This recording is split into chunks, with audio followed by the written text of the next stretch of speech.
रामपुर नाम के छोटे से गांव में रमेश नाम का एक दूध वाला रहता था। वह रोज सुबह 4 बजे उठकर अपनी गायों का दूध निकालता और साइकिल पर टोकरी रखकर घर घर दूध पहुंचाता था।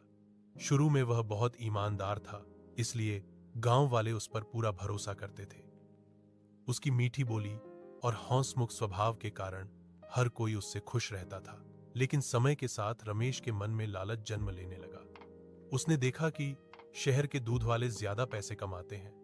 उसने सोचा, अगर मैं भी थोड़ा दूध बढ़ा दूं तो मेरी कमाई बढ़ सकती है। एक दिन उसने दूध के बर्तन में थोड़ा सा पानी मिला दिया। उसे लगा कि कोई पहचान नहीं पाएगा। उस दिन उसकी कमाई थोड़ी ज्यादा हुई। शाम को पैसे गिनते हुए उसे बहुत खुशी हुई। उसने सोचा, अगर रोज ऐसा करूं तो जल्दी अमीर बन जाऊंगा। यही सोच उसके मन में घर कर गई। धीरे धीरे वह हर दिन थोड़ा थोड़ा पानी मिलाने लगा। उसे यह एहसास ही नहीं हुआ कि वह अपने ग्राहकों के विश्वास के साथ धोखा कर रहा है। गांव वाले उस पर भरोसा करते रहे, लेकिन रमेश का मन अब ईमानदारी से दूर होता जा रहा था। लालच की यह छोटी सी चिंगारी अब एक बड़ी आग बनने वाली थी, जो आगे चलकर उसकी जिंदगी बदलने वाली थी। कुछ ही दिनों में रमेश का लालच बढ़ गया।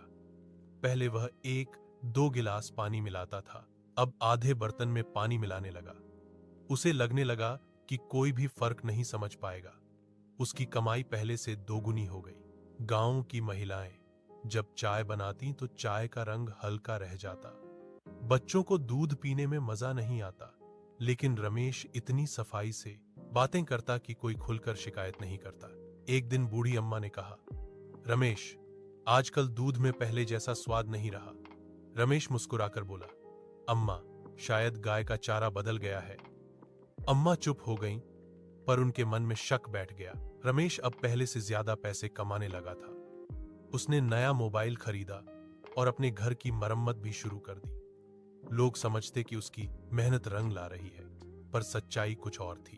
रमेश को लगता था कि वह बहुत चतुर है, पर वह यह भूल गया था कि झूठ और बेईमानी ज्यादा समय तक छिप नहीं सकते। गांव के स्कूल में एक दिन बच्चों को दूध से बनी खीर खिलाई गई। बच्चों ने शिकायत की कि खीर का स्वाद फीका है। मास्टर जी को बात अजीब लगी। उन्होंने सोचा कि दूध में जरूर कुछ गड़बड़ है। उसी शाम उन्होंने कुछ घरों में पूछताछ की। कई लोगों ने माना कि दूध पहले जैसा गाढ़ा नहीं रहा। बूढ़ी अम्मा ने भी अपनी शंका बताई। अब गांव में धीरे धीरे चर्चा शुरू हो गई। मास्टर जी ने तय किया कि दूध की जांच करवाई जाएगी। अगले दिन उन्होंने रमेश से दूध लिया और चुपचाप वैद्य जी के पास पहुंचे। वैद्य जी ने साधारण तरीके से दूध की जांच की। जांच में साफ पता चला कि दूध में बहुत ज्यादा पानी मिला हुआ है। यह सुनकर सब हैरान रह गए। अब सच्चाई सामने लाने का समय आ गया था। गांव में पंचायत बुलाई गई। सभी लोग चौपाल पर इकट्ठा हुए। रमेश को भी बुलाया गया। मास्टर जी ने सबके सामने दूध की जांच की बात बताई। वैद्य जी ने भी पुष्टि की कि दूध में पानी मिलाया गया था। पहले तो रमेश ने साफ इनकार कर दिया। उसने कहा, मुझ पर झूठा इल्जाम लगाया जा रहा है। लेकिन जब सबूत दिखाए गए तो वह चुप हो गया।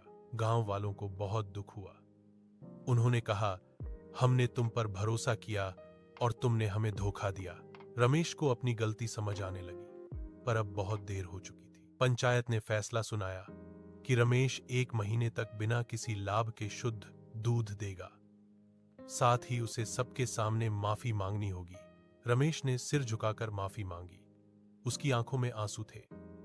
उसे समझ आ गया था कि लालच ने उसकी इज्जत छीन ली है। उस दिन से उसने दूध में पानी मिलाना बंद कर दिया। वह फिर से मेहनत करने लगा। धीरे धीरे लोगों का भरोसा वापस आने लगा।